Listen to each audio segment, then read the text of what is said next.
ועכשיו תגידו שלום לדני ליזיסר. כמה חיכיתי שתגיעי לאולפן כדי שנדבר על האייפון 16 עוד רגע, ומה הקשר שלו ל-AI. יש בהחלט למה לצפות, אז תישארו. נשארים, וגם בהמשך התוכנית תישארו בשביל פז פרחי, המשפיענית שלנו בתחום התיירות בישראל.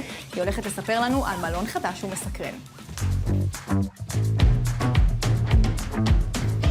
אז אם לא ידעתם, אני אישית ידעתי, חיכיתי, ציפיתי, רציתי, מתרגשת לעדכן שהאייפון 16 מושק בימים אלה ממש, ואותי זה מסעיר מאוד, ולא רק אותי. מי שתעזור לנו להבין למה זה כל כך מרגש הרבה אנשים, היא לא אחרת מדני ליזיסר, משפיענית מתחום החדשנות והטכנולוגיה. היי דני. היי ירדן, מה שלומך? בסדר גמור, עכשיו. נכון? מקשרת כזה את כל החיים שלי לאייפון. סביב ההשקה של ה-16, ואת יודעת מה? את לא היחידה, יש לא מעט אנשים שמתרגשים לקראת ההשקה המטורפת הזאת. אז נתחיל במעבד, אוקיי? יש לנו את ה-A18 ואת ה-A18 Pro, שזה לדגמים היותר מתקדמים, שזה נראה לי את מתכננת יותר לדגם המתקדם יותר. יש לנו גם כן כמובן פיצ'רים חדשים למצלמה, שזה חשוב, כפתור חדש, שזה כפתור חדש בטלפון, שזה לא מובן מאליו. כפתור? לא סיימנו עם הכפתורים? לא, יש לנו כפתור חדש מיוחד למצלמה, שאיתו גם אפשר לשלוט במצלמה, שזה נורא מעניין, ואני חושבת שאת נורא תהדי מזה. יש לי תחושה שאת צודקת. ממש, עם עוד פיצ'רים חדשים, שזה סופר מעניין, יש לנו סוללה יותר חזקה, אבל מעל הכל, אפל מתהדרת ומתגאה בכך שהמערכת כולה מושתתת בעצם על בינה מלאכותית. איך ה-AI משתלב באייפון? אז ככה, קודם כל המערכת מושתתת על בינה מלאכותית, שזה ה-Apple Intelligence, זה לא Artificial Intelligence, מבחינתם זה הם Apple. הוסיפו לעצמם?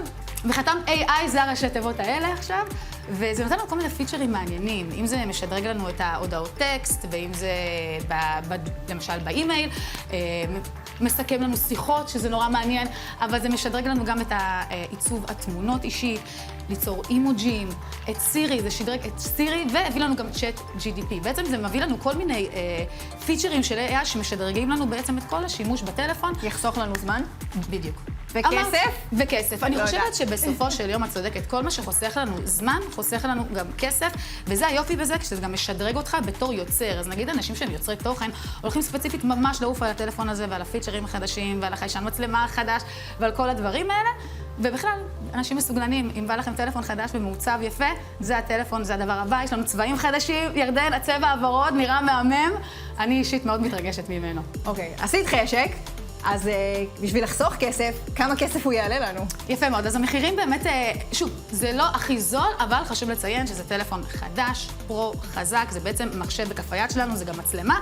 אז המחירים בעצם מתחילים מ-4,300 שקלים לפי רשת הדיגיטל, עד 7,700 שקלים, לדגם הכי יקר, עם הנפח זיכרון הכי גדול. אז בדרך כלל זה ככה, זה המחירים, ויש גם כל מיני מבצעים, ואת יודעת, טריידינגים, אנשים יכולים למצוא את עצמם. הרבה אנשים שבדרך כלל רוכשים אפל, בדרך כלל משתדרגים לאפל הבא. עכשיו אני אשאל אותך, מה הטלפון שלך עכשיו יש לך? 14 פרו. בבקשה. וזה גם מוכיח את הטענה שנפל לי מספר פעמים, הגיע הזמן להתחדש. אבל זה מוכיח את הטענה שלי לגבי זה גם שדיברנו לפני כן, שאת בהחלט מעוניינת גם להתחדש ולהשתדרג.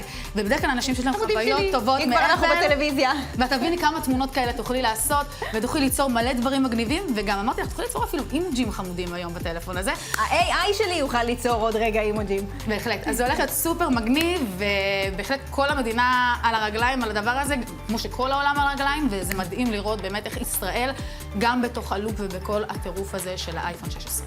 תודה, דני. תשמרי לי אחד ורוד. אני שומרת לך. תודה רבה. ואם תרצו עוד עדכונים מעולם החדשנות והטכנולוגיה, כנסו לעמוד האינסטגרם שלנו, ויטרינה_IL. 13